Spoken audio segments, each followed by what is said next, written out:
Ok, vamos fazer então um estudo acerca da vinda de Jesus e acerca do arrebatamento, do encontro da igreja com o Senhor Jesus nos ares.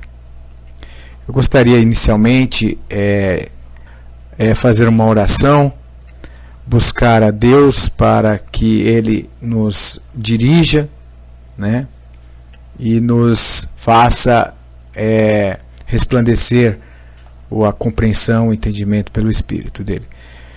Bendito Pai, eterno Deus, que habita nos céus, santo é o teu nome. Nós estamos aqui em nome de Jesus Cristo com o propósito de pregar a tua palavra, de fazer a tua vontade de acordo com o teu querer, e pedimos agora que cada um dos que aqui participarem, dos que vão chegar, venham a ser, Senhor, iluminados pela tua presença, para a compreensão das tuas sagradas escrituras, para o bem de cada um, para a vida eterna. Nós te pedimos a tua direção, confiamos que o Senhor nos dará, porque pedimos através dos méritos de Jesus Cristo, nosso Senhor e Salvador. Amém. Tá, então vamos falar sobre esse importante assunto da volta de Jesus. Bom, por que nos toca falar sobre esse assunto, né? Porque hoje existem correntes religiosas que são dominantes no meio protestante, que pregam na rádio, na televisão, por meio da mídia impressa, por meio da internet, que vai haver um arrebatamento secreto.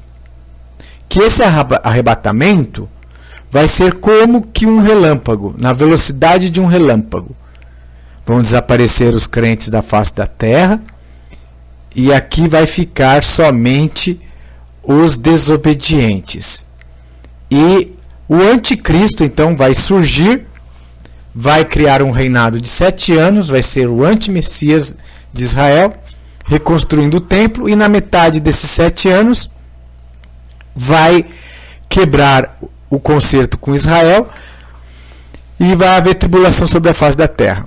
Em linhas gerais, este ensino é o que mais é predominante no meio das igrejas tradicionais batistas, Assembleias de Deus e neopentecostais. Pentecostais e neopentecostais.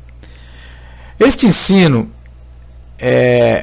ele tem algumas premissas, se baseia em algumas partes isoladas da Bíblia, conferindo-lhe interpretações que, a um escrutínio, a um exame mais profundo da Bíblia, nós vemos que são interpretações equivocadas, contrárias exatamente ao que o texto quis dizer, né? É exatamente o contrário. Então, o importante é nós estudarmos a palavra de Deus, conferindo uma coisa com a outra, para se chegar à causa, né? Então, o sábio Salomão diz que nós devemos conferir uma coisa com a outra, né? Em Eclesiastes 7:27, ele diz assim, ó: vedes aqui, isto achei, diz o pregador, conferindo uma coisa com a outra para achar a causa. Então, nós não podemos fazer, primeiro, um exame da Bíblia com ideia preconcebida. Quer dizer, você já vem com a ideia e vai tentar ver na Bíblia se dá apoio para a tua ideia. Não é dessa forma que nós devemos estudar a Bíblia. Nós temos que deixar a Bíblia falar e não nós falarmos e tentar achar partes da Bíblia que apoia aquilo que nós queremos defender. Então nós não podemos estudar a Bíblia com ideias preconcebidas. O exame das Escrituras tem que partir de um exame conferindo uma coisa com a outra para se chegar ao entendimento. Então é assim que funciona, né, o ensino da palavra de Deus. Porque a pessoa fazendo essa investigação, ela vai deixar com que tudo que fale sobre aquele assunto seja amplamente investigado, né? Tá? Seja amplamente investigado. Então, sobre a questão do arrebatamento, né? Vamos começar a ver algumas coisas que falam a respeito da volta de Jesus, né? Vamos ver o que falam os versículos sobre a vinda de Jesus. Então nós vamos ver no Novo Testamento, né, que no livro de Mateus, capítulo 24, verso 3, os discípulos fizeram uma pergunta para Jesus. Estando ele assentado no Monte das Oliveiras, chegaram a ele os seus discípulos em particular, dizendo: declara-nos quando serão estas coisas e que sinal haverá da tua vinda e do fim do mundo. Então, que sinais haverá da tua vinda e do fim do mundo? Foi a pergunta que os discípulos fizeram em Mateus capítulo 24, verso 3. É muito importante nós colocarmos aqui, pela palavra de Deus, né, que o reino de Deus, ele se divide, né, ele é subdividido em etapas, né? Por que nós falamos isso? Porque existe uma primeira etapa do reino de Deus, que é o reino espiritual e da graça. Essa é a primeira etapa do reino. Jesus, quando começou a pregar, ele disse: o reino de Deus é chegado sobre vós, né? Então existe uma primeira etapa do reino que é invisível, que é espiritual. Paulo disse que Cristo habita em nós. Ele mesmo disse: não vivo eu, mas Cristo vive em mim. Jesus falou: eu e o Pai viremos e faremos nele morada. Então, espiritualmente, sobre aquela pessoa que aceita o plano de salvação, Jesus Cristo como Salvador, né, se arrepende dos pecados, passando a ser obediente a Deus. Então, o que acontece? Deus e Jesus Cristo vêm habitar dentro da pessoa e governar a vida da pessoa, né? Então, o reino de Deus, na primeira etapa, ele é um reino espiritual, ou o reino da graça. Isso vai se cumprir aquilo que Jesus falou: o reino de Deus está no meio de vós. Por isso que quando perguntaram se o reino viria com aparência exterior, né? Se o reino viria com aparência exterior, Jesus falou, né? Não vem não direi nem lá nem acolá, né? Mas o reino de Deus está no meio de vós. Então, essa primeira etapa que a Bíblia fala, né, é desde o tempo que Jesus ascendeu aos céus até a sua volta, né? Vai ser o reino no meio, né, daqueles que amam a Deus. Olha o que diz Mateus 18:20, né, cumprindo essa palavra. Mateus 18:20 diz: pois onde se acham 2 ou 3 reunidos em meu nome, aí estou eu no meio deles. Então nós vemos aí uma primeira etapa bastante delineada na Bíblia, que é este reino da graça. Então é importante nós sabermos isso. Mas o reino de Deus, ele apenas vai ficar assim para sempre, invisível, e não vai haver uma vinda visível de Jesus? Não, Jesus fala de uma vinda visível dele, né? Que ele vai vir e as tribos da terra vão se lamentar olhando ele vir, né? Então, ele fala de uma vinda visível. Essa vinda visível, ela inaugura então um reino messiânico, o reino de paz, né, do Senhor Jesus. Então, existe uma segunda etapa do reino, segunda etapa, que é conhecido como reino de restauração e milenar, né? E Mateus, então, diz aqui: então aparecerá no céu o sinal do Filho do Homem, e todas as tribos da terra se lamentarão, e verão vir o Filho do Homem sobre as nuvens do céu, com poder e grande glória. Aqui então Jesus está falando da vinda dele, da manifestação dele visível. O livro de Apocalipse também fala dessa manifestação visível, né?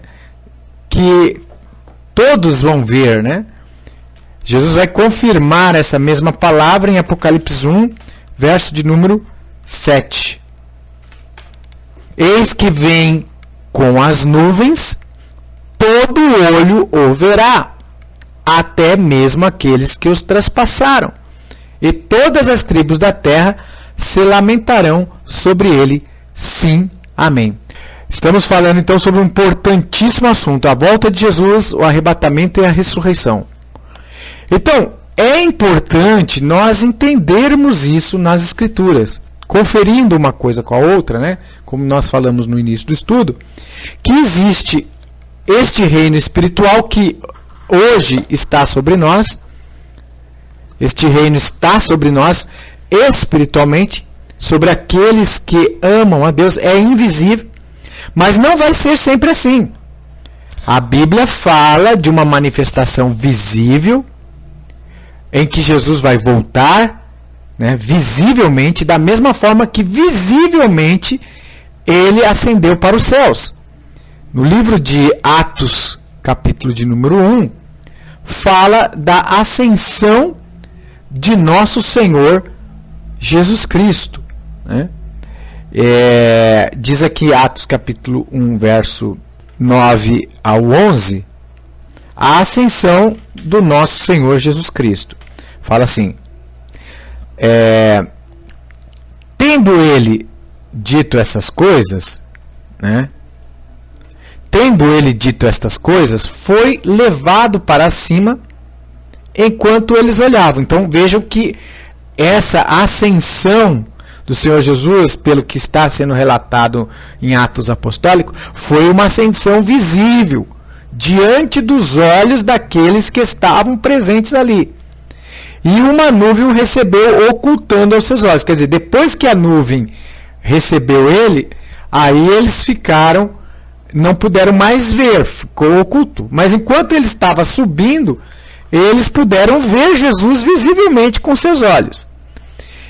Estando eles com os olhos fitos no céu, enquanto ele subia, eis que junto deles apareceram 2 varões vestidos de branco, e nós vamos ver o que eles vão falar, né? Esses 2 varões vão falar.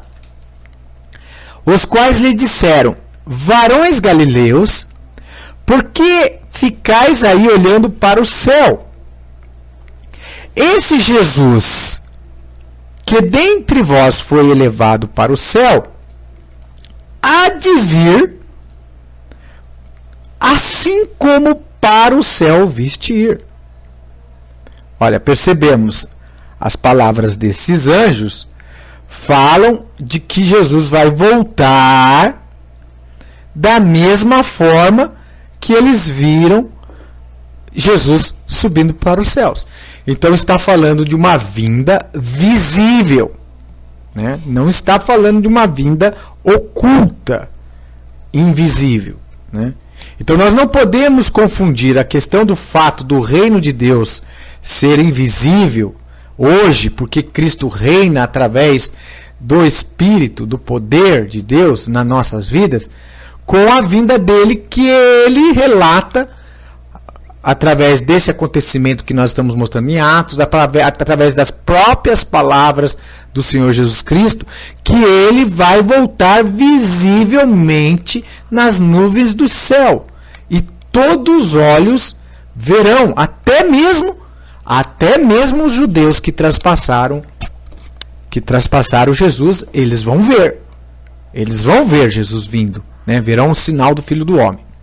Então, conferindo uma coisa com a outra para se chegar à causa.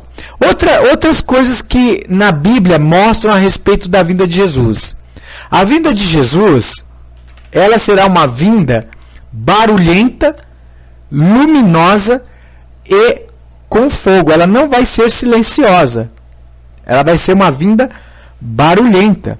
O apóstolo Paulo fala em Tessalonicenses, né, que a vinda de Jesus Cristo, ela vai ser com labareda de fogo, né? Labareda de fogo. No livro de Tessalonicenses fala que vai ser vai ser uma manifestação que vai destruir também o iníquo, o homem do pecado. Isso significa, então, que o anticristo já se manifestou antes da vinda de Jesus. Olha aqui, ó. Então será revelado o iníquo, a quem o Senhor matará com o sopro da sua boca e destruirá com a manifestação da sua vinda. Então aqui está dizendo que o anticristo ele se manifesta antes da vinda de Jesus. Guido, ele se manifesta antes da vinda de Jesus. E a vinda de Jesus vai aniquilar o homem do pecado, o anticristo. Então essa história de que o anticristo manifesta depois que a igreja se encontrou com Jesus e foi para o céu, ela está mal contada. Ela não tem base bíblica. Nós vamos ver claramente isso, tá? Primeiro que aqui já está dizendo que na manifestação da vinda de Jesus visível, o ímpio e o anticristo, ele é morto, né? Ele é destruído pelo resplendor da vinda de Jesus. No livro de Tessalonicenses fala que a vinda de Jesus é barulhenta. É a voz de trombetas, a voz de arcanjo. Não é invisível e silenciosa, né? Como a grande maioria da corrente teológica que segue aí a teoria futurista tenta explicar. E tem muita gente enganada com essa teoria, né? Então aqui diz o seguinte, que a vinda de Jesus é visível e barulhenta. Segundo Tessalonicenses, capítulo 4, verso 14 ao 16. Diz assim: porque se cremos que Jesus morreu e ressurgiu, assim também aos que dormem, Deus, mediante Jesus, os tornará a trazer juntamente com ele.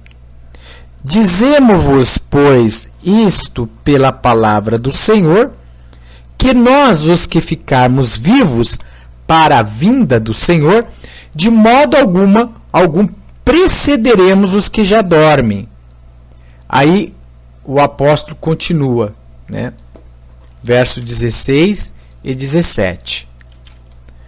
Porque o Senhor mesmo descerá do céu com grande brado, a voz do arcanjo, ao som da trombeta de Deus, e aos que morreram em Cristo ressuscitarão primeiro. Depois nós, os que ficarmos vivos, seremos arrebatados juntamente com eles nas nuvens, ao encontro do Senhor nos ares, e assim estaremos para sempre com o Senhor. Então, nós vamos ver algumas características do qual o apóstolo aqui deixa bem claro sobre a vinda de Jesus. Primeiro, que ele vai descer com grande brado, né? Ele vai descer com grande brado e a voz do arcanjo, trombeta de Deus, né? E os que morreram em Cristo ressuscitarão.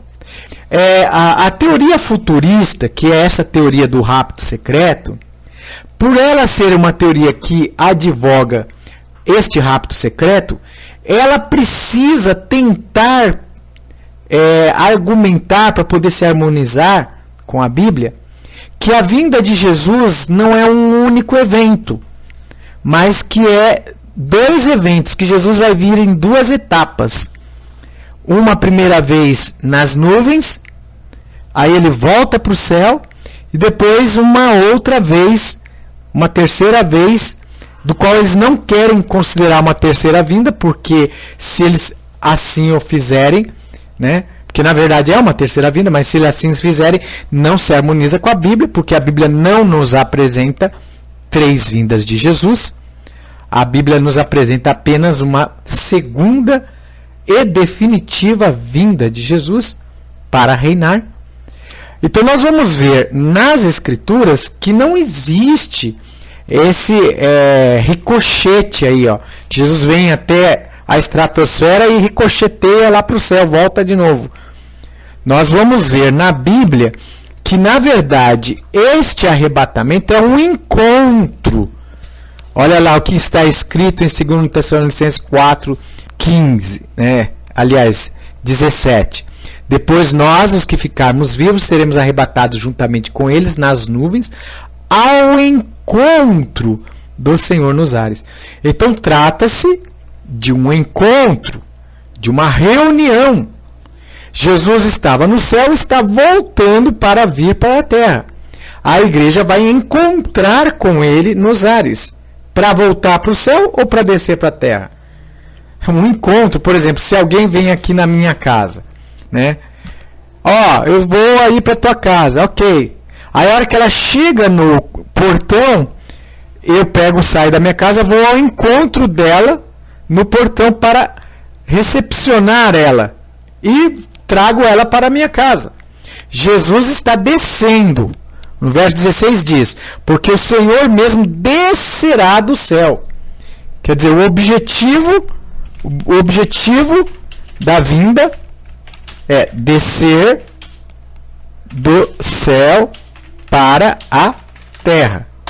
Esse é o objetivo da vinda de Jesus. Ele está descendo do céu para a terra. Quando ele chega na estratosfera, que é onde estão as nuvens, os ares, né? A igreja é arrebatada para encontrar com ele nos ares. O mesmo Senhor Jesus fala que esse encontro se faz necessário porque é uma reunião, né? É uma reunião. Então nós vamos ver Jesus agora dando mais detalhes sobre esse arrebatamento que Paulo explica em Tessalonicenses. Olha aqui. Sim, ares são onde existe a atmosfera. Está dentro das camadas da terra, da atmosfera. Olha aqui, Mateus 24:31. E ele enviará os seus anjos, isso falando da vinda de Jesus. E ele enviará os seus anjos com grande clangor de trombeta. Ó, lembra que Paulo fala que será com a voz do arcanjo e com a trombeta de Deus? Jesus volta a falar desse mesmo evento, que a vinda dele é barulhenta. Não tem vinda invisível, silenciosa, é barulhenta. Ao clangor de trombeta, os quais lhe ajuntarão os escolhidos desde os 4 ventos de uma outra extremidade nos céus. Então, quando Jesus chega na camada atmosférica, a estratosfera, o que acontece? Os anjos de Deus, com clangor de trombeta, já vão sair a juntar os escolhidos, né? A juntar os escolhidos, arrebatamento. Então é ajuntamento e encontro, tá? Arrebatamento então é um ajuntamento e um encontro. É isso que é o arrebatamento. Não é para ir para o céu de volta. Não existe base bíblica para dizer que Jesus vem nas nuvens e leva a igreja de volta para o céu. Todas as bases bíblicas dizem que Jesus vem para a terra para reinar, e quando ele chega nas nuvens, se dá o encontro dele com a igreja. Então é esse o objetivo do arrebatamento. Vocês percebem claramente a Bíblia mostrando isso. E Jesus vai confirmar o que Paulo fala, dando mais detalhes para nós, em Mateus capítulo 24, verso 31, a respeito da vinda dele. Né? Que ele vai enviar os anjos dele e os anjos deles vão ajuntar os escolhidos desde os 4 ventos de uma a outra extremidade dos céus. Porque os salvos estarão espalhados por todo o planeta. Então é necessário fazer o ajuntamento do trigo. Depois que o primeiro serviço que vai ser feito é a destruição dos ímpios. Na vinda de Jesus, os primeiros que vão ser colhidos e atados em molhos para serem queimados, isso está claramente explicado na parábola do trigo e do joio, são os ímpios. Então essa história de que os salvos vão ser tirados daqui e vai deixar o ímpio, o joio que vai ficar, é uma história contrária ao que o Senhor Jesus Cristo explica na parábola do trigo e do joio, tá? Então nós vamos ver que quem vai crescer e vai ser primeiro colhido vai ser os ímpios. Isso está em Mateus 13, verso de número 30, sobre a parábola do trigo e do joio. Deixai crescer ambos juntos até a ceifa, e por ocasião da ceifa direi aos ceifeiros: ajuntai primeiro o joio e atai-o em molhos para queimar, o trigo, porém, recolhei-o em meu celeiro. Então esse ajuntamento da igreja vai ocorrer depois que o joio já foi atado em molhos e queimado na vinda de Jesus. Então por isso que Jesus fala, assim como nos dias de Noé, assim será a vinda do Filho do Homem. Mas só terminando sobre a parábola do trigo e do joio, depois nós vamos ali em Mateus 24, a respeito da vinda de Jesus como os dias de Noé, para que nós entendamos perfeitamente a palavra de Deus, né? Jesus vai dar a explicação da parábola quando ele é interpelado pelos apóstolos para que explicasse sobre a parábola do trigo e do joio. Então vamos ver a explicação dos próprios lábios, registrado no Evangelho de Mateus, do Senhor Jesus. Então Jesus, deixando as multidões, entrou em casa. Prestem bastante atenção, vocês que estão acompanhando esta pregação, sobre a parábola do trigo e do joio, porque essa explicação que o Senhor Jesus Cristo faz da parábola, ela traz muita luz, ela deixa muito claro, não deixa dúvidas, para que a nossa fé esteja plena e amplamente firmada na palavra de Jesus. Preste atenção vocês, como é bem clarificado nessa parábola, como vai ser a vinda de Jesus Cristo, o fim do mundo, né? Ele diz assim, né? Então, deixando as multidões, entrou em casa e chegaram-se a ele os seus discípulos, dizendo: explica-nos a parábola do joio e do campo. E ele respondendo disse, vamos prestar muita atenção, o que semeia a boa semente é o Filho do Homem. O campo é o mundo. O campo é o mundo, quer dizer, vive a humanidade, todo mundo, né? É o campo, onde foi semeada a semente. A boa semente são os filhos do reino. Lembra que eu falei, o reino de Deus está no meio de vós? Então, os filhos do reino são a boa semente. É este reino espiritual que está aqui na terra por meio daqueles que representam como embaixadores, né?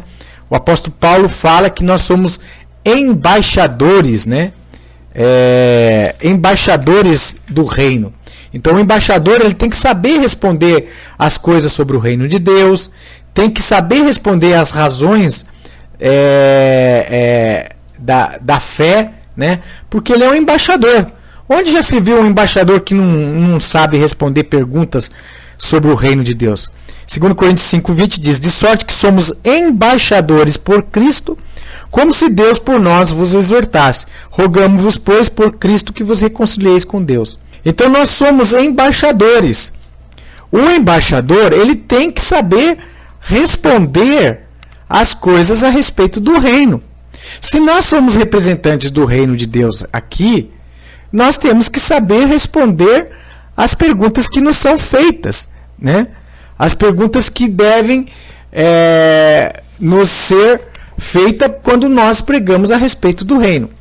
Então, na parábola do trigo e do joio, então, continuando, na parábola, Jesus diz que a boa semente está plantada no mundo.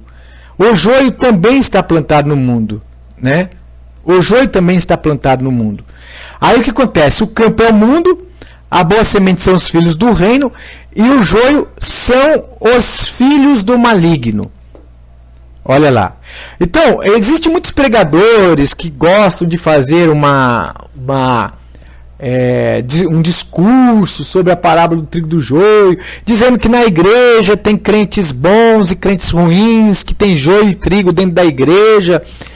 Olha, me desculpa, é uma pregação que até tem aparência de lógica, né? Mas ela não condiz com a explicação do próprio Senhor Jesus Cristo.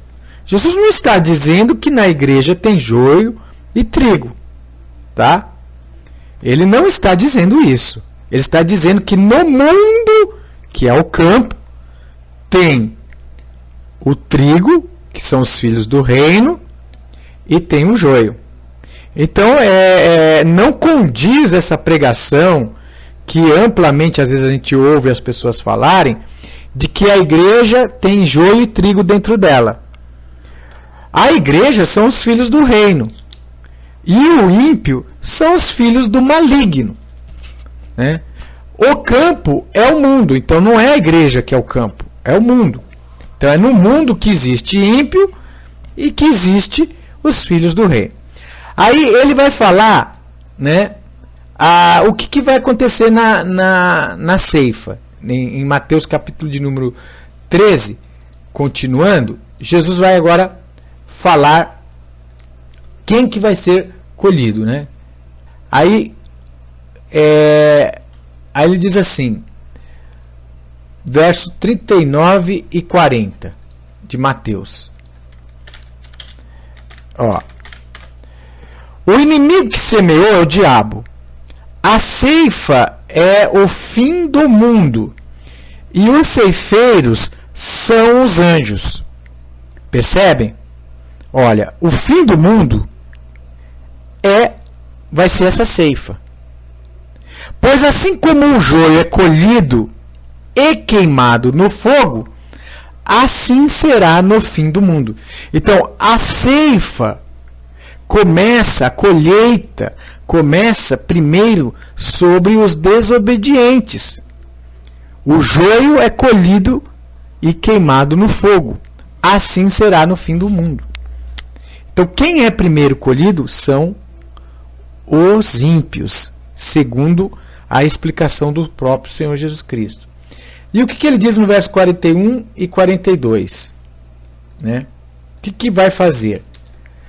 Mandará o Filho do Homem os seus anjos. Olha lá, Jesus vai mandar os anjos deles, os seus anjos, e eles ajuntarão do seu reino. Jesus está falando que este local onde foi plantado o joio e o trigo, ele chama de seu próprio reino, este lugar onde Jesus diz que é plantado o joio e o trigo. Mandará o Filho do Homem seus anjos e ajuntarão do seu reino todos que servem de tropeço e os que praticam a iniquidade. Então Jesus chama de seu reino, o local de seu reino, onde ele vai reinar, aqui o mundo, a terra. E lançá-losão na fornalha de fogo, ali haverá choro e ranger de dentes.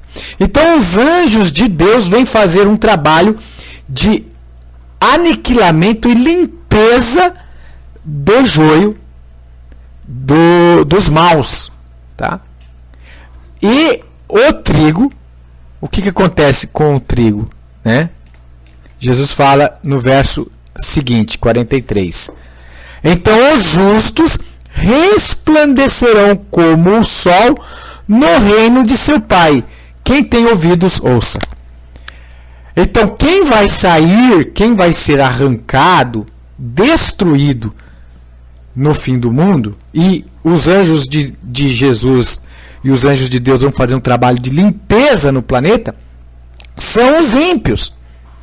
Então essa história de que sai o justo e fica o ímpio, ela está contrária ao que o Senhor Jesus Cristo ensinou, meus irmãos. Este ensinamento da teoria futurista de arrebatamento secreto, ele contradiz diametralmente com as palavras do Senhor Jesus Cristo. Eles dizem que quem vai sair primeiro da terra são os santos e quem vai ficar é o ímpio. E Jesus está dizendo que quem vai ser colhido da terra são os ímpios e quem vai ser deixado são os santos. No livro de Provérbios tem uma passagem bastante importante. As escrituras não podem ser anuladas, né? Nós não podemos anular as escrituras, né? Porque ela é a própria verdade. Provérbios capítulo de número 2, verso 21 e 22... diz o seguinte, olha que maravilhoso. Porque os retos habitarão a terra e os íntegros permanecerão nela. Mas os ímpios serão exterminados da terra e dela os aleivosos serão desarraigados. Quer dizer, os ímpios vão ser arrancados com raiz. O mal vai ser arrancado com raiz, né? Então, esta pregação que nós estamos falando, irmãos, é uma pregação bíblica, fortemente alicerçada na Bíblia. Os apóstolos criam nisso, os apóstolos ensinaram isso.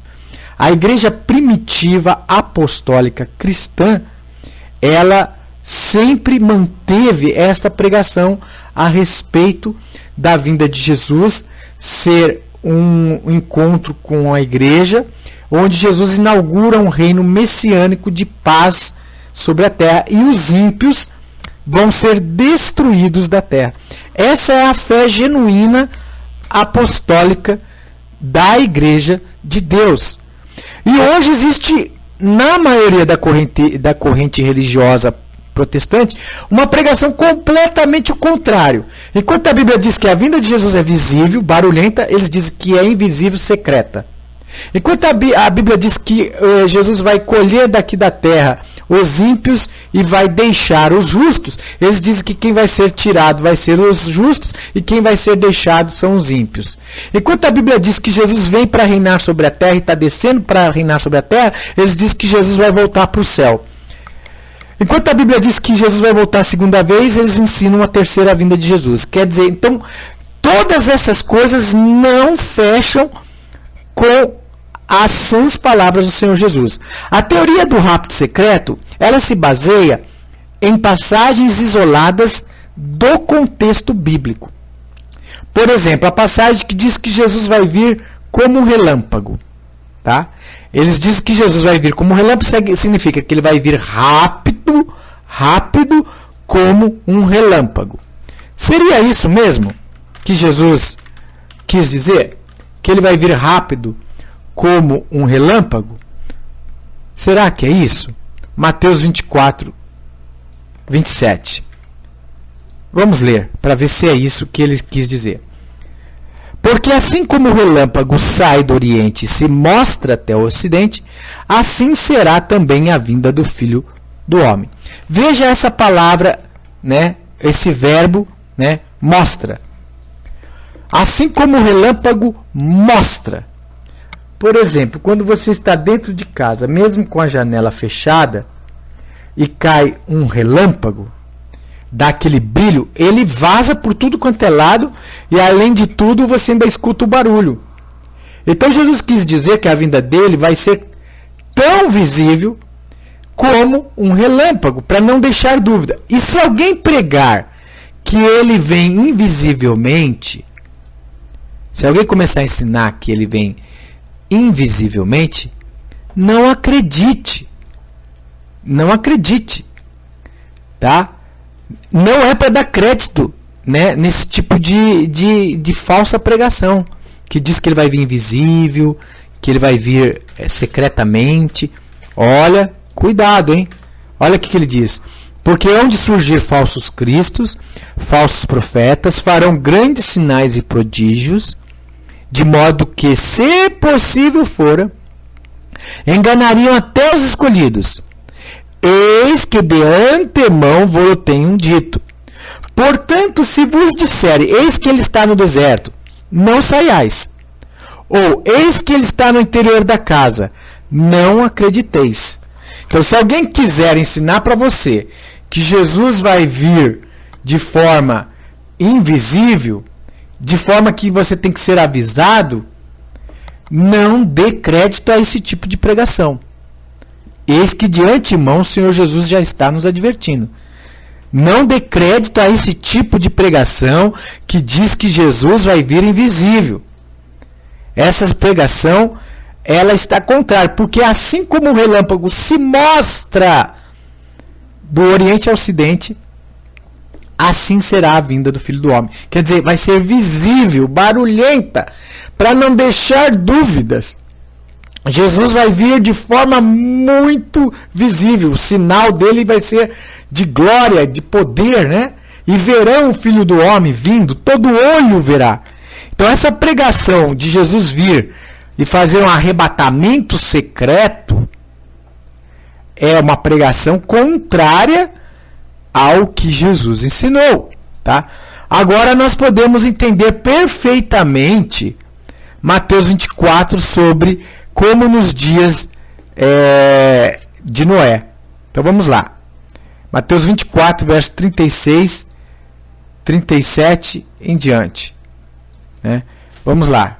Aqui, agora nós vamos perceber como que é invertida essa pregação futurista. Agora, daquele dia e hora, porém, ninguém sabe, nem os anjos do céu, nem o Filho, senão só o Pai. Quer dizer, somente o eterno Pai é que sabe exatamente o dia e a hora que este acontecimento vai se dar aqui na Terra. Porque é Ele que tem poder sobre esse tempo, né? Nem o próprio Filho de Deus sabe. Quando chegar a hora certinha, o Filho de Deus sabe, através da revelação do Apocalipse, quando estará próximo. Né? Mas quando vai ser o momento exato, o Pai, o eterno Pai vai dizer, agora tu vai, meu filho. Chegou a hora. Né? Aí diz assim o verso 37, pois como foi dito nos dias de Noé, né, assim será também a vinda do Filho do Homem. Olha, como foi nos dias de Noé, da mesma forma, ó, assim será também, quer dizer, igualzinho, a vinda do Filho do Homem. Porquanto assim, como nos dias anteriores ao dilúvio, comiam, bebiam, casavam, davam-se em casamento, até o dia em que Noé entrou na arca, né, e não o perceberam. Verso 39 diz, e não perceberam. E não perceberam até que veio o dilúvio e os levou a todos. Assim, quer dizer, igualzinho, será também a vinda do Filho do Homem. Então, quem é que hoje nós vemos aí? As pessoas estão preocupadas em casar, em dar-se em casamento, em trabalhar, comer, beber, né? O mundo vai levando o seu curso, né, materialista, né, consumista. Hoje é esta retórica mais forte no mundo aí dos incrédulos, né? É comer, beber, festar, né? Nós teve aí o carnaval, o pessoal quer sair para a rua, fazer festa, né? Bem aí as festas, o pessoal quer comprar. Assim era nos dias de Noé. O pessoal estava preocupado com a vida deles, né? Noé entrou na arca, né? A arca fechou sobre ele, né? A arca representando a salvação, fechou sobre ele. Noé não foi preciso levar ele para o céu. Noé não foi levado para o céu. A arca protegeu Noé e ele ficou aqui mesmo no meio do dilúvio. No meio do dilúvio. Então, assim será na vinda do Filho do Homem. Ok? Na vinda do Filho do Homem vai ser da mesma forma. Veio o dilúvio e destruiu. Destruiu e matou quem? Quem que o dilúvio matou? Foram os ímpios que foram levados pelo dilúvio. Agora eu pergunto, não vai ser da mesma forma a vinda do Filho do Homem? Não foi isso que Jesus está ensinando? Então vamos ver quem que a vinda do Filho do Homem vai levar. No dilúvio levou os ímpios. Agora a vinda do Filho do Homem é igualzinha ao dilúvio. Então, estando 2 homens no campo, será levado um e deixado outro. Estando 2 mulheres a trabalhar no moinho, será levada uma e deixada a outra. No dilúvio, quem que foi levado? Os ímpios. A vinda do Filho do Homem, quem que a vinda do Filho do Homem vai levar? Levar no sentido de destruir, no sentido de aniquilar. Então, quando tiverem 2 no campo, o que é levado é o ímpio. E o que é poupado, ou seja, deixado, no sentido de poupado, é o justo. Como Jesus falou, mandará o Filho do Homem os seus anjos, e eles colherão do seu reino o joio, né, os ímpios, os escandalosos, atando em molho e queimando. Mas os justos resplandecerão no reino de seu Pai. Então aqui, o que vai ser levado não é o justo, como ensinam os da teoria futurista e a maioria das religiões. Elas invertem a Bíblia. Quem vai ser levado aqui, em Mateus capítulo 24, 40, é o ímpio. Levado no sentido de destruído. Aí as pessoas falam, eu quero ser levado, né? Quando Jesus vier, eu quero ser levado. Tá, quem vai ser levado é o ímpio. Eu quero ser poupado. Quem vai ser poupado são os santos, né? Como diz o livro de Provérbios. Os ímpios serão arrancados da terra, mas os sinceros permanecerão, né? Continuarão sobre a terra. Então, voltando a repetir Provérbios 2, verso 21 e 22, então vocês vão ver aí que a Bíblia é interpretada fora do contexto, isolada, né? É interpretada fora do contexto, as pessoas pegam isoladamente o verso, né? Provérbios 2, verso 21 e 22 diz: porque os retos habitarão a terra, e os íntegros permanecerão nela. Mas os ímpios serão exterminados da terra, e dela os aleivosos serão desarraigados. Exatamente o que está dizendo as palavras do Senhor Jesus Cristo em Mateus, capítulo de número 24. O dilúvio não veio e levou os ímpios. A vinda do Filho do Homem vai vir para levar os ímpios, para destruir os ímpios e poupar os santos, né? Então, o arrebatamento é um encontro nas nuvens. Nós não seremos tirados do planeta Terra e levados lá para o trono de Deus. Isso não tem base bíblica. O arrebatamento é um encontro da igreja nos ares com Jesus. E o arrebatamento vai ocorrer depois que já houve a colheita. Vai haver a colheita. Jesus fala, mandará o Filho do Homem que primeiro colha quem? Quem vai ser primeiro colhido do reino? Os escandalosos, os ímpios, né? Como diz lá em Mateus 13. Colhei primeiro, né? Ajuntai primeiro o joio. É o joio que é ajuntado primeiro. Está aqui, ó. Deixai crescer ambos juntos até a ceifa. E por ocasião da ceifa, direi aos ceifeiros: ajuntai primeiro o joio e atai-o em molhos para o queimar. O trigo, porém, recolhei-o no meu celeiro. Então, seja primeiro colhido quem? O joio. Então, nós estamos vendo aí, com clareza da palavra de Deus, a respeito do arrebatamento e da vinda de Jesus. O arrebatamento é um encontro da igreja ressurrecta. Primeiro vão ressuscitar os mortos que morreram em Cristo.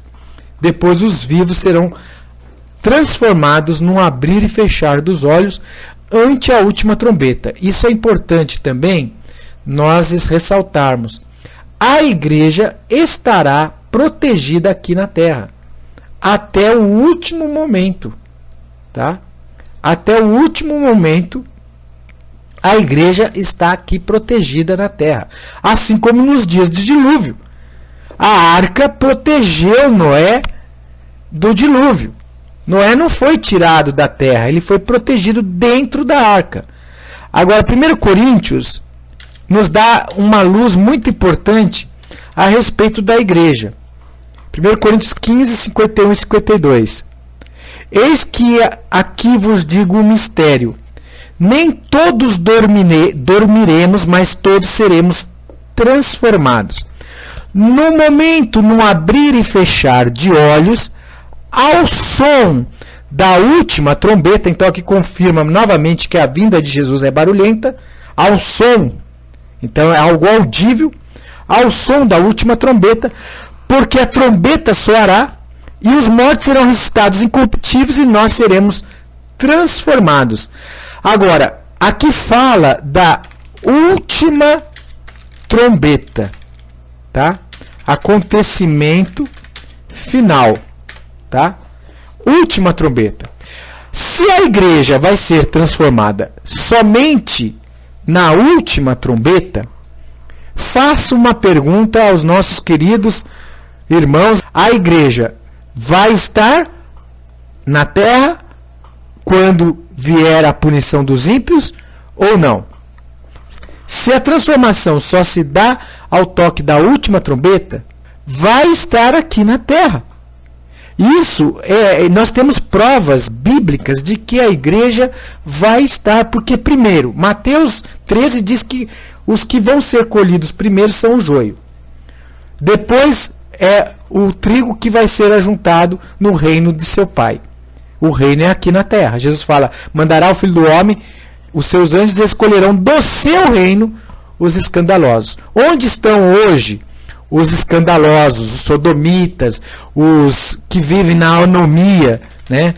Na desobediência à lei de Deus, os rebeldes, os profanos, os hereges? Onde estão? A última trombeta é que sela todos os acontecimentos, das taças, das pragas, tudo consumou-se, né? Aí tem a última trombeta, que é a recompensa dos santos. É a vinda de Jesus e a recompensa dos santos. Então, se é na última trombeta que a igreja é transformada, ela está participando, ela está ainda aqui na terra quando acontecem todas as coisas, só que ela está protegida. Noé não foi protegido? A igreja vai ser protegida. Lá no Egito caíam as pragas sobre os egípcios, matavam os primogênitos dos egípcios, mas não acontecia nada com o povo de Deus. Como diz o livro de Malaquias, naquele dia vereis a diferença entre os que servem a Deus e os que não servem a Deus, né? Entre os que fazem a vontade de Deus e os que não fazem a vontade de Deus. Malaquias 3, verso 17 e 18, diz assim, Malaquias 3, 17 e 18. E eles serão meus, diz o Senhor dos Exércitos, minha possessão particular naquele dia, que prepararei, poupá-los-ei como um homem poupa seu filho, que o serve. Então vereis outra vez a diferença entre o justo e o ímpio, entre o que serve a Deus e o que não serve. Então vai ficar muito claro para os ímpios que Deus faz uma particular e peculiar proteção dos seus filhos. Eis a importância de nós servirmos a Deus com sinceridade, de nós andarmos na presença de Deus enquanto tem luz, né? Hoje nós temos oportunidade de examinar a Bíblia, de aceitar a palavra de Deus sem torção, de dar crédito à verdade e obedecer, né? Qual a vantagem? Quando vier o juízo sobre a terra, quando vier os anjos de Deus matar os ímpios aqui na terra, nós teremos o sinal de Deus e seremos poupados, seremos guardados pelo poder de Deus. Essa é a vantagem de nós fazermos a vontade de Deus com sinceridade. Então, a pessoa que vive teimando em desobedecer a Bíblia, de praticar a iniquidade, que é o pecado, desobedecer os mandamentos de Deus, ser rebelde contra a palavra de Deus, nesse dia não vai ser poupado. Por quê? Porque não terá o sinal de Deus. O sinal de Deus é exatamente aqueles que guardam os mandamentos de Deus e têm a fé de Jesus. Este é o sinal, né? A lei e o testemunho sela sobre eles, né? A palavra de Deus diz no profeta Isaías que é para selar sobre os discípulos, os verdadeiros discípulos, a lei e o testemunho, né? Isso é que deve ser selado sobre, aqui ó, Isaías 8, verso 16, diz assim: ata o testemunho, sela a lei entre os meus discípulos. Então a lei de Deus ela é selada sobre os discípulos. E aqui fala no verso de número 20 de Isaías 8. A lei e ao testemunho. Se eles não falarem segundo esta palavra, nunca lhes raiará a alva. Então, se a pessoa não falar de acordo com a lei de Deus, a justiça de Deus, e o testemunho dos profetas, que está na Bíblia, não falar de acordo com eles, nunca vai ver raiar a alva, nunca vai ver a luz. Então, a importância de nós falarmos com sinceridade da palavra de Deus e ensinar de acordo com a Bíblia. Agora, vocês vão perceber, pelo que nós mostramos aqui, que a pregação mais divulgada hoje no meio religioso é exatamente contrária ao que a Bíblia está ensinando. É completamente contrária. As pessoas estão acreditando numa fábula. Elas estão esperando um evento mentiroso, uma falsa esperança. Estão esperando o anticristo vir, o anticristo já veio. Estão esperando serem levadas para o céu. A Bíblia diz que nós vamos reinar sobre a terra, sobre o reino de paz. Estão esperando que serem levadas primeiro, quando a Bíblia diz que quem vai ser destruído, levado, vai ser os ímpios, né? Estão esperando um arrebatamento secreto, invisível, uma volta invisível de Jesus, quando a Bíblia e o próprio Senhor Jesus Cristo diz que ele vai vir visível. Estão aguardando ir para o céu, a Bíblia diz que nós vamos reinar na terra. Estão completamente em trevas. E nós temos que levantar a nossa voz como trombeta e pregar e advertir as pessoas, ajudar para que elas enxerguem e não caia nesse falso terrível ensino que está arrebatando milhões de pessoas. São milhões de pessoas enganadas com essa falsa teoria, cumprindo a palavra de Jesus, que farão prodígios, sinais, que se possível for enganaria até os escolhidos, né? Só não engana os escolhidos, porque o escolhido de Deus, ele examina pela Bíblia, ele aceita a Bíblia, ele não aceita só porque tem um monte de gente seguindo, ou porque alguém renomado falou, né? Não. O escolhido de Deus, ele vai pela palavra de Deus, né? E são poucos, né? Muitos chamados. Muitos chamados. Quer dizer, chamados tem aí de monte, né? Se você for contar, fazer um levantamento, um censo de todas as pessoas que se dizem cristão e que tem um chamado de Deus, que diz, eu sou servo de Deus, eu tenho um chamado de Deus, são milhões e milhões. Mas escolhidos são poucos. Porque o escolhido é aquela pessoa que tem sinceridade diante da Bíblia e ela pauta a sua crença de acordo com a palavra de Deus. Bom, meus amados, vemos aí, então, resumindo agora, fazendo o levantamento final, que a vinda de Jesus Cristo é uma segunda vinda, não existe 3 vindas na Bíblia. O livro de Hebreus fala que Jesus vai aparecer segunda vez para reinar. Então a Bíblia fala de uma vinda para reinar, que é a segunda vinda. Se você explicar às pessoas arrebatamento secreto, forçosamente você vai ter que explicar uma terceira vinda, que a Bíblia não nos mostra, né? Então, o livro de Hebreus, capítulo 9, verso 27 e 28, diz as seguintes palavras, né? E como aos homens está ordenado morrerem uma só vez, vinda depois o juízo, assim também Cristo, oferecendo-se uma só vez para levar os pecados de muitos, aparecerá segunda vez. Eu vou repetir. Aparecerá segunda vez, sem pecado, aos que esperam para a salvação. Então a Bíblia não fala de 3 vindas de Jesus. Este ensino da teoria futurista de rapto secreto, eles ensinam que a vinda de Jesus vai ser em 2 etapas. Uma vinda secreta e depois uma vinda para reinar. A Bíblia não ensina isso, a Bíblia fala que ele vai vir para reinar. A segunda vinda, ele já vem para reinar. No livro na 2 Timóteo, capítulo de número 4, Paulo fala claramente que a vinda de Jesus já é o estabelecimento do reino de Jesus.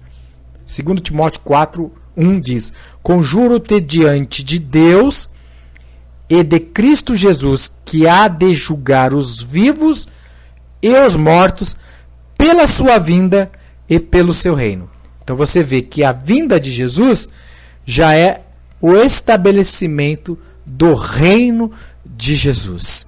Então não existe terceira vinda de Jesus. É segunda vinda já para reinar. Glória a Deus, né? Vemos aí então a palavra de Deus cumprindo, se harmonizando, né? Isso fica então muito claro para todos nós que aguardamos a vinda de Jesus. Por final, Jesus fala em Mateus capítulo 25, verso 31, né, que ele começa a reinar na sua vinda no seu reino. Ele estabelece, né, o seu trono na sua vinda no seu reino. Mateus 25, verso 31 e 32. Quando, pois, vier o Filho do Homem na sua glória, e todos os anjos com ele, então se assentará no trono da sua glória. E diante dele serão reunidas todas as nações, e ele separará uns dos outros, como o pastor separa as ovelhas dos cabritos. 7 meses, 7 anos vai ser fazendo fogo com os armamentos de Gog e Magog, né, da terra de Magog. E 7 meses enterrando. Isso está em Ezequiel capítulos 38 e 39. Ali tem um resumo da batalha do Armagedon, né? Tá? Você levará 7 meses enterrando os corpos das tropas da Rússia e do mundo islâmico que foram na batalha do Armagedon ali no Oriente Médio, quando Jesus manifesta nos ares, na sua vinda visível. Eles são mortos pelo assopro da boca do Senhor Jesus, e ali eles morrem, e aí vai haver um trabalho de purificação que vai levar 7 meses. O livro de Ezequiel fala que esse trabalho vai levar 7 meses, né? Tá aqui, para dar certinho o verso, está Ezequiel capítulo 39, verso 12. Está aqui. Quem quiser depois ler, muito importante para um entendimento mais detalhado a respeito do que vai acontecer na vinda de Jesus, é Ezequiel 38, 39. Diz aqui, Ezequiel 39, 12: E a casa de Israel levará 7 meses em sepultá-los, para purificar a terra. Então, Jesus, ao sentar no trono da sua glória, como nós citamos Mateus 25, 31, inicia-se então um trabalho de purificação da terra, inaugura-se então o milênio. Durante o milênio, o diabo vai ser preso, juntamente com seus anjos. Apocalipse capítulo 20, verso de número 1 ao 3, diz que o diabo é preso justamente para que ele não engane mais as nações, porque haverá restante das nações. Apocalipse 20, verso 1 e 2. E vi descer do céu um anjo que tinha a chave do abismo, uma grande cadeia na sua mão. Ele prendeu o dragão, a antiga serpente, que é o diabo e Satanás, e amarrou 1000 anos. Então o diabo vai ser amarrado durante esse período do reino de Cristo, de restauração. E lançou no abismo, quer dizer, ele vai ser lançado num local profundo, porque abismo na Bíblia significa profundidade, o qual fechou e selou sobre ele para que não enganasse mais as nações. Então, o motivo da prisão de Satanás é exatamente para que estas nações que vão restar, a Bíblia fala que vão restar, restante das nações, que serão governadas pelos santos do Altíssimo, porque os santos do Altíssimo serão reis e sacerdotes, reinarão sobre as nações da terra. Então essas nações que restarem, elas vão estar sobre a terra e vão ser governadas pelos santos do Altíssimo. E Israel vai levar 7 meses para enterrar os corpos daqueles guerreadores no dia da batalha do Armagedon. E até que os 1000 anos se completem, né, depois disso o diabo vai ser solto por um pouco de tempo. Então durante o milênio, essas nações restantes vão se multiplicar, vão crescer, né? Nesses dias vai se cumprir o que a Bíblia diz, que subirá de ano em ano para adorar o Senhor, eis de uma lua nova até outra lua nova, de um sábado a outro sábado. Quer dizer, durante o milênio, essas nações estarão concorrendo, indo a Jerusalém, né? Todos os dias da semana haverá visitantes em Jerusalém, né? E o ciclo semanal continuará sendo de um sábado a outro sábado, né? Quer dizer, o sábado será o dia semanal universal no mundo inteiro, onde as nações adorarão o Senhor também, né? Isso vai ser restaurado durante o milênio, o dia de Deus, né? O dia do Senhor, que é o sábado, né? Porque hoje quem predomina é o poder papal, né? O poder do anticristo. E o poder do anticristo instituiu como dia de guarda o primeiro dia da semana, em detrimento do 7º dia, que era e sempre foi o dia da criação, e o dia instituído pelo Deus Todo-Poderoso, né?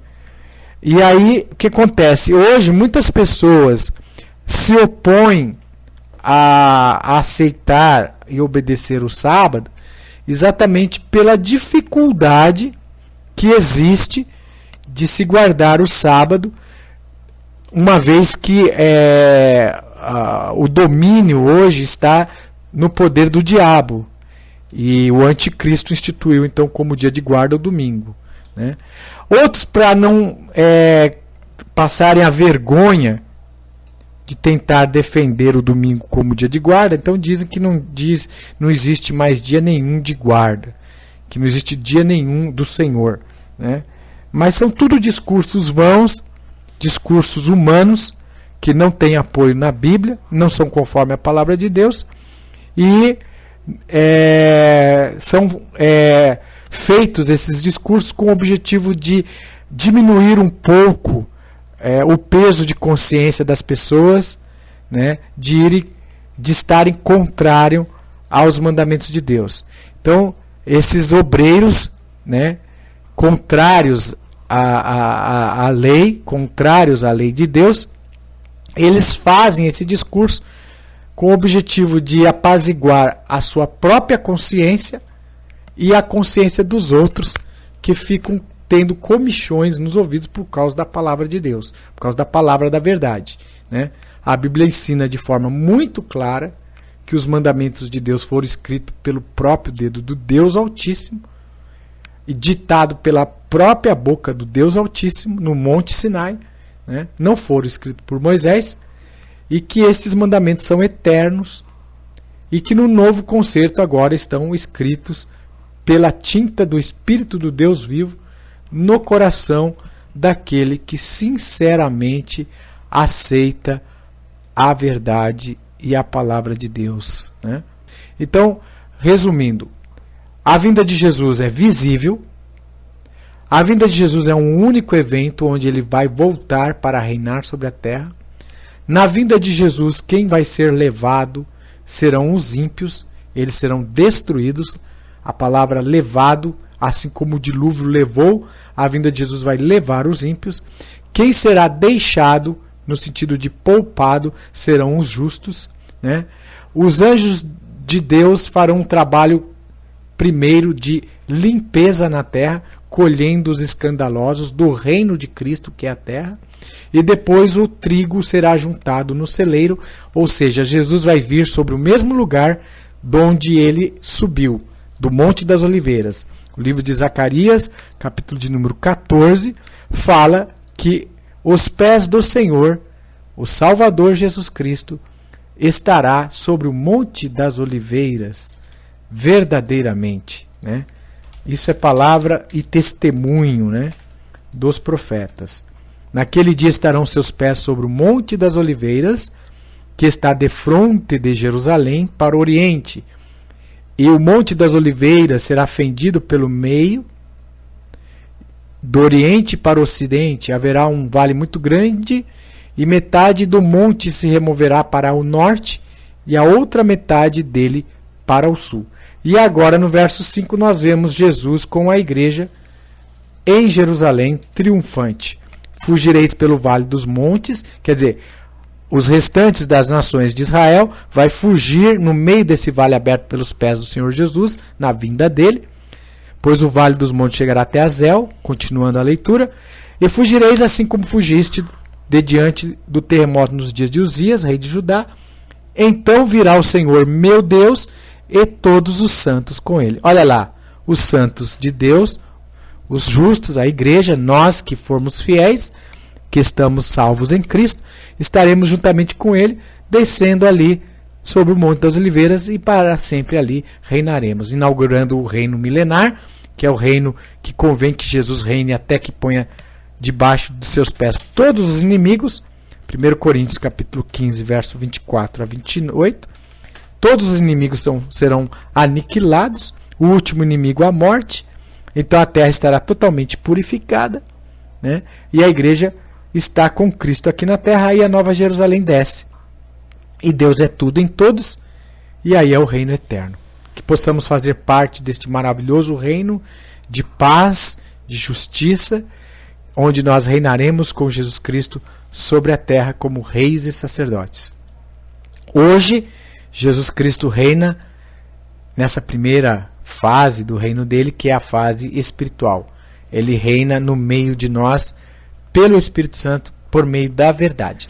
Ele reina no meio daqueles que são obedientes e que fazem a vontade de Deus, né? Porque nem todo que diz Senhor, Senhor herdará o reino de Deus, mas é aquele que faz a vontade de Deus. Filhinhos, que as nossas palavras não sejam somente da boca, mas que sejam em obras, em verdades. Vamos ser obedientes à palavra de Deus, vamos produzir frutos de arrependimento e obedecer para que em Cristo possamos estar com ampla e franca entrada no seu reino.